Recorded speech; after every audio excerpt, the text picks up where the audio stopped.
I'm back.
A spectator was yelling at everybody, take all your money out of every bank.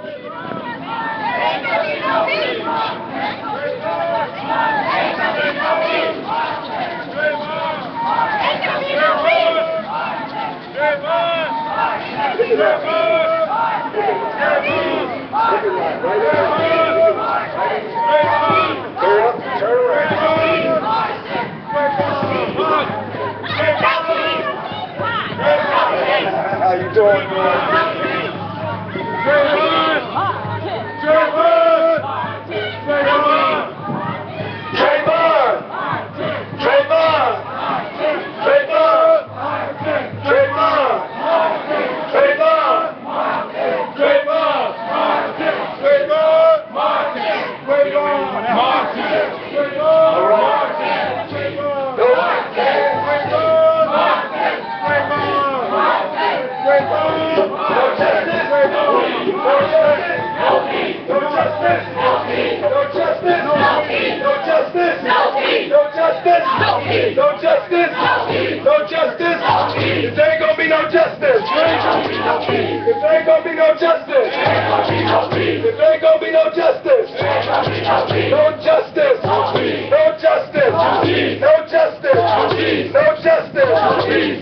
Give yourselves a big hand. This is strong.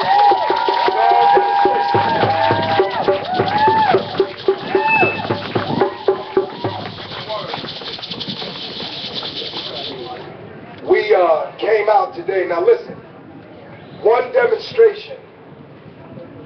Now I'm kind of doing this on the spot, and I know I'm gonna take the heat from my membership. You back me up? One demonstration is not going to be enough. So my proposal is that we return here tomorrow at 5:30. That you go home tonight, you get on Facebook, you get on Twitter, what else do they get on? Instagram, what else do y'all get on? Whatever y'all get on it. Get on it. And we're going to meet back at Broadmark where we started today. We're going to meet back there tomorrow at 5:30 because one demonstration is not going to be enough. We had this demonstration today not only to protest the verdict in the Trayvon Martin case, but also to demand that the federal government, that the Justice Department charge and indict George Zimmerman for violating Trayvon Martin's civil rights.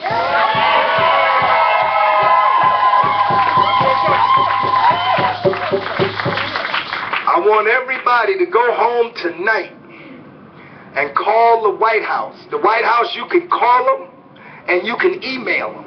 And the number, is 202-456-1111. There you go. See, now you don't even look for the number.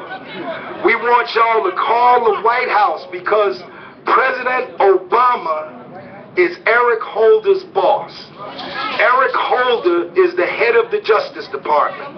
So the buck really stops with President Obama. So we got to call, email, and whatever else you can do to write into the White House and tell them we demand that the Justice Department immediately open an investigation, a civil rights investigation, and bring civil rights violations against George Zimmerman. This is very important. It's very important. Trayvon Martin was murdered. You should have known the fix was in when they picked a predominantly white jury. It was done right there. I know that there was one black person on the jury, but the fix was in when they picked the jury. They excluded everybody that they thought might have some sympathy for Trayvon Martin.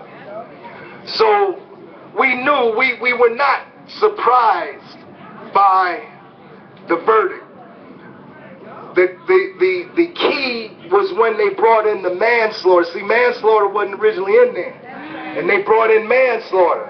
They brought that in because they thought they might not have made a strong enough case, on first-degree murder. But the jury came back with neither manslaughter nor murder. And this is a grave injustice.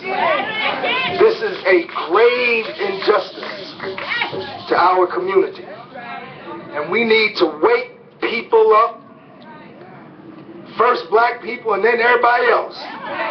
This is a struggle for everybody that wants justice. Black, white, red, yellow, everybody. But especially the black community. We got to wake folks up. And so we're going to have to do some things that may be unconventional. There are occasions when a grave injustice occurs that people must step outside the bounds of convention and the bounds of safety. This is one of those times.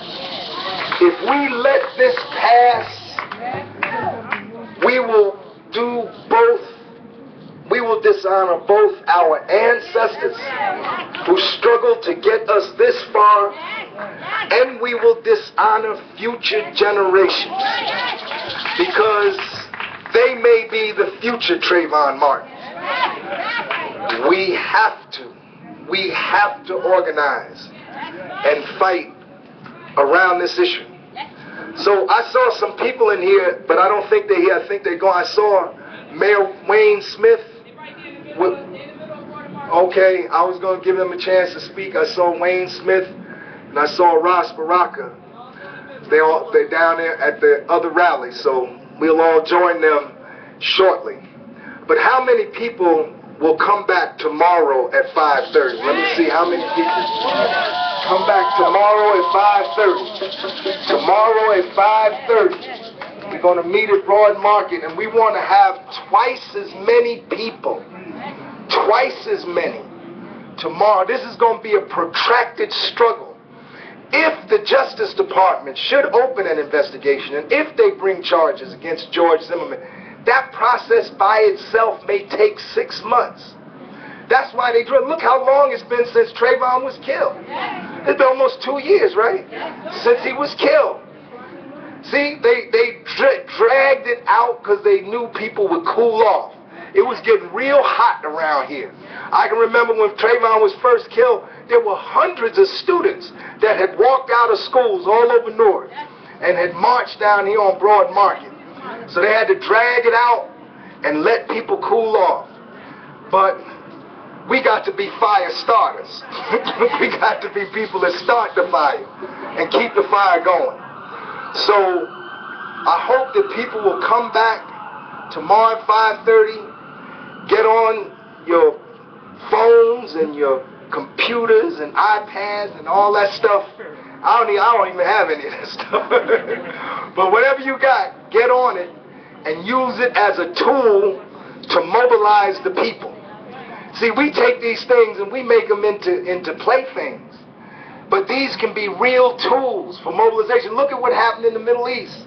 People went off Facebook in Tunisia and in Egypt and other places. They used Facebook and all these other things to make a revolution. We should do the same thing right here. We should do the same thing right here. What they're doing over there, we should do it right here. We got as many injustices going on right here as they got over there. In fact, the same one that's causing problems over here is at home right here. It's the same one. So I want to thank everybody for coming out. Now there's a lady who was here, says she was with Emmett Till. Where that lady? Says she was with Rosa Parks. Okay. All right. Well, I see Sister Barbara King here, my old friend, been in the struggle for 45, 50 years. Come on, say a word, Barbara. Thank you, Adim. Well, first, let's give a round of applause for Larry Ham and the People's Organization for Progress. Now, if they can send Michael Vick to jail for having a dog fight, how are they going to let somebody kill somebody who's walking the streets in the United States of America? What are we going to do about it? We got to fight. As Larry said, we got to fight, and we can't do it one day. We can't do it 1 minute. We have to fight every day, because when we fight for Trayvon Martin's justice, we fighting for our kids. And as Larry said, we fight for yesterday, today, and tomorrow. We must fight. We can't worry about our cars. We can't worry about what jobs we're going to have, because we're all in the same boat. So tomorrow and every day, come out with the People's Organization for Progress and people who want to fight injustice. Because as Martin Luther King said, injustice anywhere is a threat to injustice.